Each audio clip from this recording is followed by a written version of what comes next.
உலக ரட்சகர் இயேசு கிறிஸ்துவ நம்ம விசுவாசிச்சோம், அவரை பின்பற்றியும் நம்மளோட வாழ்க்கையில ஒரு முன்னேற்றம் இல்லை, ஒரு வளர்ச்சி இல்லைன்னா இந்த பிரச்சனை யார் மேல விழுது? இது நம்ம தேவன் இடத்துல குறை சொல்ல முடியுமா, நம்ம இடத்துல குறை சொல்லுமா?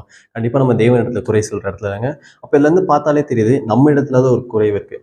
ராஜாதிராஜா தேவனாகி தேவனை பின்பற்றி நம் வாழ்க்கையில ஒரு முன்னேற்றம் இல்லைன்னா நம்ம ஒரு விஷயத்த கத்துக்க வேண்டியதா இருக்கு, ஞானம் அடைதல். ஆமாங்க. நம்ம மேல தேவனோட அனைட்டிங் இருந்தாலும் பரவாயில்ல, தேவனோட கிருபை இருந்தாலும் சரி, தேவனுக்கு குறித்த ஞானம், பிப்ளிக்கல் ஞானமா இருந்தாலும் சரி, பரிசுத்த ஆவியான நம்மளோட வாழ்க்கையை குறித்து, நம்மளோட பிசினஸ் தளத்தை குறித்து, நீங்க ஒர்க் பண்ற ஸ்தலத்துல இருக்கிற குறித்து ஞானம் அடைதல் மிக முக்கியமா இருக்கு.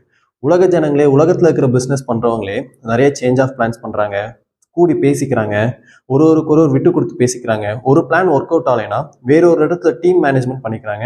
நம்ம பிறரை நோக்கி பிறரை நாடி போவேன்னா தேவன் இடத்துல செவி கொடுத்து, தேவனே நான் இன்றைய நாள்ல என்னோட வாழ்க்கையில ஞானம் அடைய விரும்புறேன், நீங்க அதுக்கு வழிகாட்டுங்கன்னு சொல்லிட்டு அவர் இடத்துல நம்ம செவிகளை கொடுத்தாலே போதும், தேவன் நமக்கு போதிக்க வேண்டிய இடத்துல போதிக்க வல்லவரா இருக்கிறார். அதற்கான ஒரு வசனம் கூட நான் ஒரு மேற்கோள் காட்டுறேன்.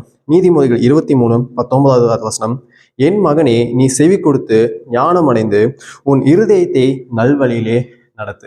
இதுதாங்க, நம்ம ஒவ்வொரு நாளும் தேவனுக்கு செவி கொடுத்து நம்ம வாழ்க்கையில முன்னேறணுங்கிற வாஞ்சையோடு அவரை நோக்கி பார்க்கும்போது அவருடைய வசனமும் சரி, அவரோட வார்த்தையும் சரி, நம்மளோட வளர்ச்சிக்கு எதுவாக எல்லா விஷயத்தையுமே விசாலமாக்கியது. உதாரணத்துக்கு தாவீது அழைக்கப்படும் போது கோலியாத்தை வீழ்த்த அவர் பூலாங்கல் தான் யூஸ் பண்ணாரு. ஆனா போக போக போக அவர் வில்வித்தை கத்துக்கிட்டாரு, போர் பயிற்சிகள் கத்துக்கிட்டாரு, வாள்களை எப்படி பயன்படுத்தணும்னு கத்துக்கிட்டாரு.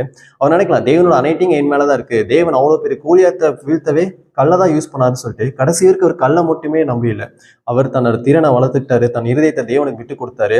அவர் இருக்க வேண்டிய ராஜாங்கிற ஸ்தானத்துல தன்னை ஞானம் அடையும்படி வளர்ச்சி அடைந்தார். ஸோ நீங்க இப்ப இருக்க ராஜாவை தேர்ந்தெடுக்கலாம், நல்ல ஒரு பிசினஸ் மேன்ஸா இருக்கலாம், நீங்க ஒரு ஊழியர்களா இருக்கலாம். நீங்கள் தினம் தினம் ஞானம் அடைய வேண்டும் என்கிற விஷயத்த இன்றைய நாளை நினைவு கூறுங்க.